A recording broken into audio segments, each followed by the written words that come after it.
معزز سامعین کرام، آپ سن رہے ہیں دیار اردو چینل پر داستان امیر حمزہ، سب ہیڈنگ لندور کی جان بخشی۔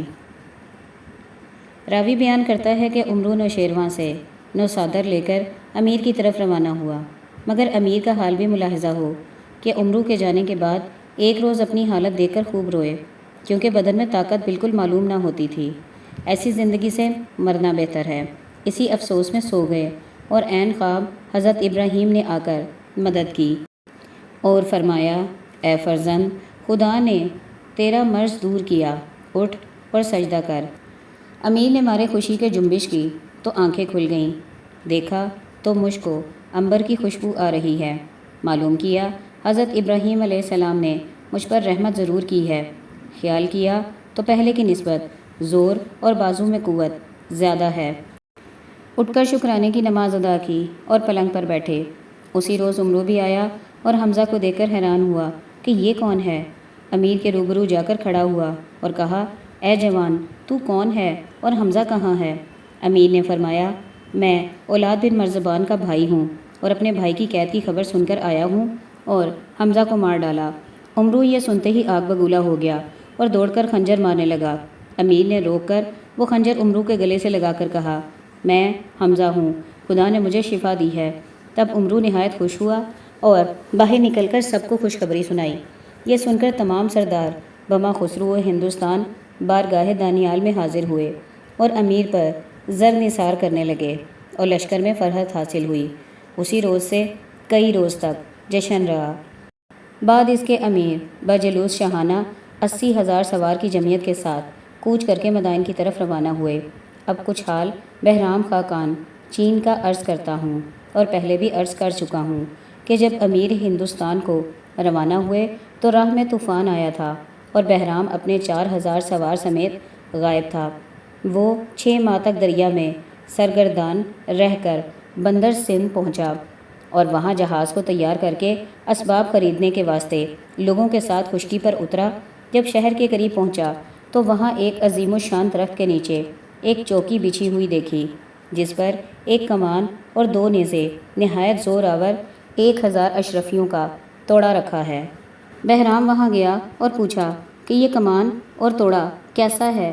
تب لوگوں نے کہا کہ یہاں کا بڑا حاکم ہندی سرکش ہے اور اس کا بھائی کو ہندی لخت نہایت زور آور ہے، اپنے برابر کسی کو نہیں مانتا، اور یہ کمان اسی لیے رکھی ہے کہ جو اس کو کھینچے یہ توڑا حاصل کر لے۔ بہرام نے خوش ہو کر کہا کہ خدا نے یہ فتوح غیبی مفت میں دی ہے۔ اسی شوق میں وہ اس کی چوکی کے پاس گیا اور کمان کے قبضے کو پکڑتا بگوش کھینچا، حتیٰ کہ جتنے لوگ دیکھتے تھے حیرت میں رہ گئے اور لختے ہندی کو خبر کرنے لگے۔ بہرام نے وہ توڑا اٹھا کر اپنے آدمیوں کو دیا۔ یہ خبر سرکش ہندی کے پاس پہنچی۔ اس نے اپنے آدمیوں کو کہا کہ اس مسافر اور لخت کی کمان کو لے آؤ، تو بہرام اس کمان کو لے کر سرکش ہندی کے پاس گیا اور السلام علیکہ کی۔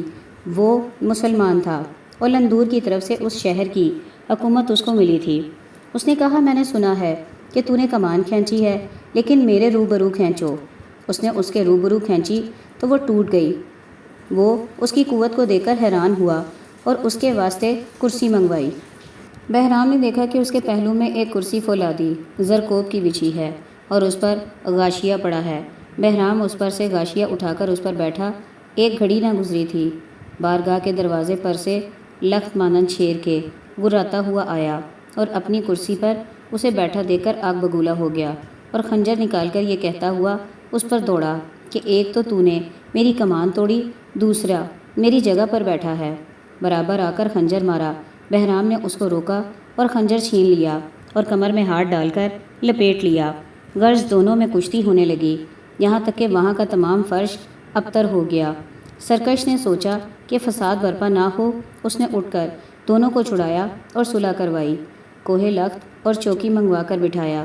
سرکش نے بہرام کی ضیافت کی اور بزم میں جام شراب اور ساقی آیا۔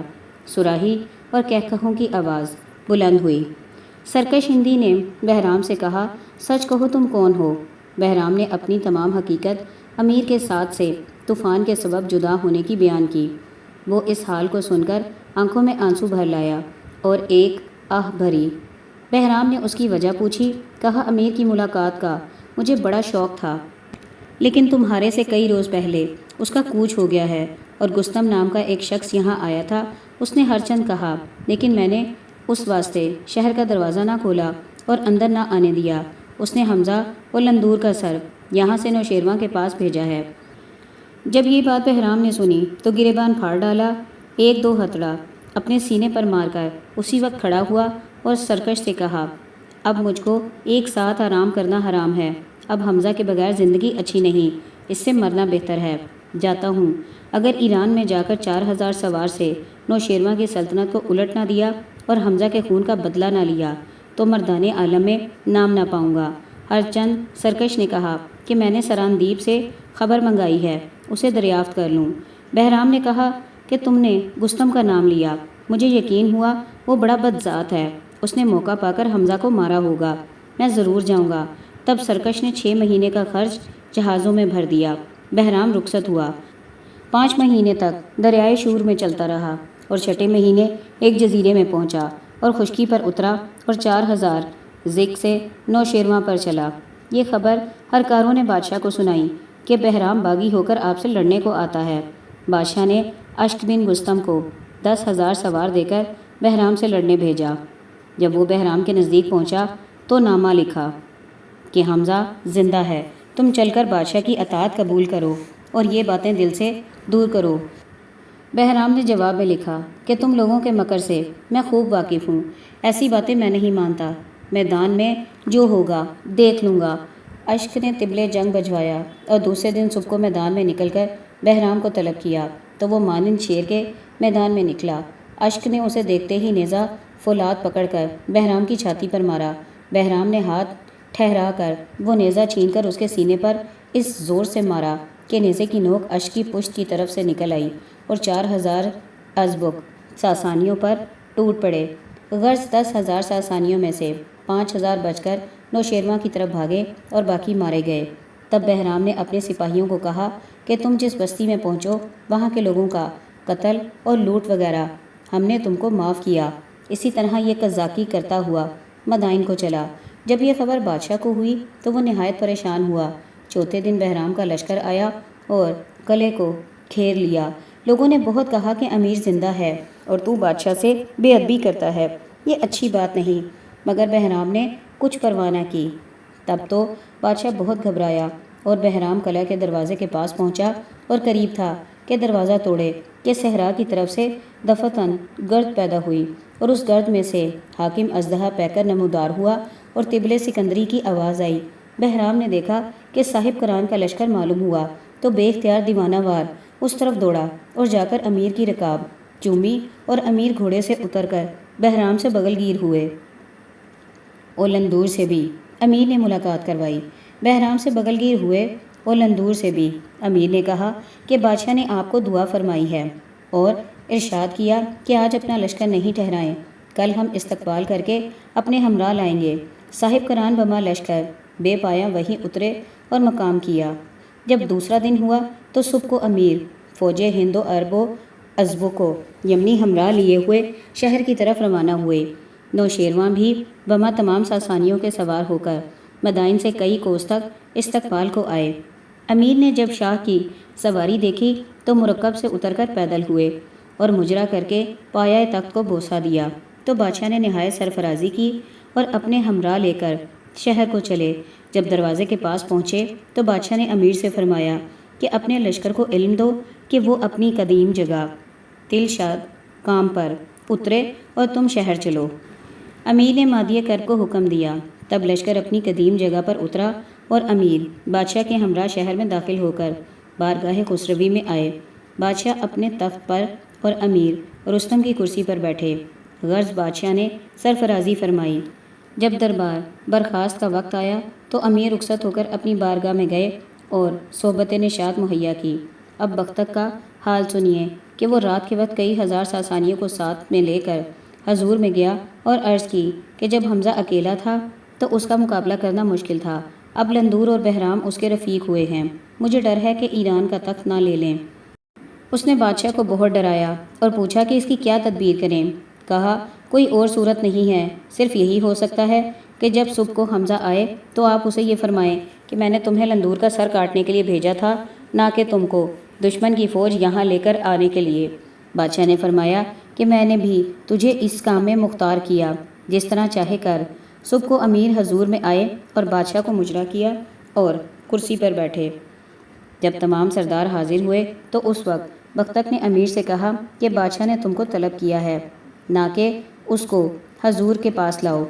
بادشاہ کی خوشی یہی ہے کہ جاؤ خانہ میں اس کی گردن کاٹ کر اس کا نکار خانہ جائے۔ امیر یہ سنتے ہی نہایت آزردہ ہوئے اور فرمایا کہ مدعا تو اطاعت ہے، سو اس نے قبول کی۔ اگر بادشاہ کو منظور نہیں تو یہ بھی مجھ سے ہو سکتا ہے۔ عمرو کو ارشاد کیا کہ جا کر خسرو کو لشکر سے فوراً لے آؤ۔ وہ باموجِ حکم کے گیا اور لندور سے کہا کہ تو نوشیروان کی طبیعت کو دشمن اس طرف لائے ہیں، اور امیر نے یوں فرمایا، اب تم کیا کہتے ہو؟ لندور نے عمرو کی طرف دیکھ کر کہا، اے خواجہ، میں امیر کے حکم سے باہی نہیں ہوں، اس لیے مجھے کچھ عذر نہیں، جو ان کی خوشی ہے وہ میری ہے۔ اب میرے ہاتھ باندھ لیں اور جلد لے چلیں، دیر نہ کریں۔ یہ سن کر عمرو ہنسا اور کہا، خسرو کسی کی کیا مجال ہے جو تجھ پر نگاہ بد کر سکے؟ بس لندور فیل میمونہ پر سوار ہوا اور گرز گراں کاندھے پر رکھ کر چلا۔ جس وقت بارگاہ خسروی کے جلاد خانے میں آیا تو گرز گراں کو ہوا میں اچھالنے لگا، تو جتنے لوگ وہاں تھے وہ شور مچانے لگے کہ تم کیا کرتے ہو؟ اگر ابھی ہاتھ سے چھوٹ جائے تو کتنے آدمی دب کر مر جائیں گے۔ اس شور کی آواز اندر گئی تو بادشاہ نے پوچھا کہ یہ شور کیسا ہے؟ لوگوں نے عرض کی کہ لندور اس طرح سے آتا ہے۔ یہ باتیں کرتے ہی تھے کہ وہ اندر آیا اور امیر کے روبرو ہاتھ باندھ کر کھڑا ہوا، لیکن جس نے لندور کی وضع دیکھی تو وہ کانپ گیا، قریب تھا کہ بادشاہ تخت سے کود کر بھاگ جائے۔ بختک نے امیر سے کہا، اب کیا دیر ہے؟ فرمایا، کچھ دیر نہیں۔ امیر نے لندور کی طرف دیکھا اور کہا کہ بادشاہ کو تمہارا سر درکار ہے، جلاد خانے کے صحن میں جا کر بیٹھو اور بادشاہ کے امر سے سر نہ اٹھاؤ۔ لندور نے کچھ جواب نہ دیا اور جلاد خانے میں گیا اور گرز کو زمین پر رکھا اور اسی سے تکیہ کر کے بیٹھ گیا۔ بارگاہ میں اس وقت تمام شہر یار حاضر تھے کہ صاحب کران نے پہلوان عادی کو کہا کہ خسرو کا سر کاٹ لا۔ عادی باموجِ حکم امیر کے باہر نکلا، لندور کے پاس گیا اور دیکھا کہ بیٹھا ہوا ہے اور یہ کہہ رہا ہے کہ خدا کا شکر ہے، میرا سر امیر کی رضامندی میں جاتا ہے۔ عادی نے یہ بات سنتے ہی جی میں کہا، ایسے شخص کو مارنا مجھ سے نہ ہوگا۔ یہ خیال کر کے خسرو کے برابر خاک پر بیٹھا کہ جو اس کا سر کاٹنے کو آئے گا، جب تک وہ میرا سر نہ کاٹے گا اس تک نہ جانے دوں گا۔ عمرو بھی اس میدان میں ایک کونے میں کھڑا ہوا تماشا دیکھ رہا تھا کہ جس وقت یہ خبر امیر کو ہوئی کہ عادی اس کے پاس جا بیٹھا تو بہت ناراض ہوئے اور سلطان بخت مغربی کو بھیجا کہ تم جا کر لندور کا سر کاٹ لاؤ۔ یہ وہاں سے آیا تو لندور کے پاس آ کر جہاں عادی بیٹھا تھا یہ کہہ کر خاک پر بیٹھ گیا کہ امیر یہ جلادی کا حکم کسی اور کو دیں، ہم خسرو کے ساتھ مارے جائیں گے۔ یہ خبر بھی امیر کو پہنچی، پھر بہرام گرد خاقان چین کو پہنچا، وہ بھی جا کر وہیں بیٹھ گیا۔ جب کئی سردار جا چکے اور جو گیا اس نے یہی حرکت کی، تب بختک نے امیر سے کہا، جو بادشاہی جلاد ہیں ان میں سے کسی کو کیوں نہیں بھیجتے؟ فرمایا، تم مختار ہو، جس کو چاہو بھیجو۔ بختک نے ایک جلاد کو ارشاد کیا، وہ پکارا، کس کا آفتاب زردی میں آیا ہے، تم مختار ہو، جس کو چاہو بھجوا دو۔ بختک نے ایک جلاد کو اشارہ کیا، وہ پکارا، کس کا آفتاب زردی میں آیا ہے؟ حکم ہوا، ابھی اس کا سر جدا کروں۔ کہا، لندور کی گردن مارو۔ عمرو جو جلاد خانے میں کھڑا تھا دیکھا کہ ایک شاہی جلاد شیر کی کھال پہنے ہوئے نکلا اور لندور کی طرف چلا۔ عمرو نے معلوم کیا کہ یہ لندور کے پاس آتا ہے تو خدا سے دعا مانگنے لگا۔ لندور اس وقت سر جھکائے بیٹھا تھا اور جلاد بھی نزدیک پہنچ گیا کہ یکا یک اہتمام کی آواز آئی۔ دیکھا تو ادھر سے ملکہ زر انگیز بانوں کی سواری آتی ہے، جو ایک محافظ پر خود اور دوسرے محافظ پر مہر نگار سوار ہیں۔ یہ صبح بغداد میں گئیں اور اب واپس آئیں۔ قحافہ کے اندر سے زر انگیز بانوں کی جو ہی نگاہ لندور پر پڑی تو دریافت کیا کہ یہ کیا معاملہ ہے۔ انہوں نے عرض کیا کہ یہ لندور ہے اور بادشاہ نے اس کی گردن مارنے کا حکم دیا ہے، کہا جاؤ چھڑا لاؤ۔ اور اس کو لانے گئے، اور جلاد نے مزاحمت کی کہ زرانگیز بانوں نے کہا کہ جلاد کے کان اور ناک کاٹ کر جلاد خانے سے باہر نکال دو۔ یہ سنتے ہی خدمت گار لندور کو باہر لے گئے۔ ملکہ کی سواری محل میں پہنچنے تک حکم کی تعمیل کر کے خواجہ سراؤں نے جا کر خبر دی کہ لندور حاضر ہے۔ فرمایا کہ ہمارے ہاں سے خلعت دے کر رخصت کرو کہ لشکر میں جائے۔ تب لندور رخصت ہو کر لشکر اسلام میں گیا اور اپنی بارگاہ میں بیٹھا۔ یہ خبر بادشاہ کو ہوئی۔ فرمایا بے مصلحت یہ حرکت نہ کی ہوگی، ہم جا کر معلوم کریں گے۔ تب بادشاہ دیوان برخاست کر کے سوار ہو کر شبستان حرم کی طرف گئے۔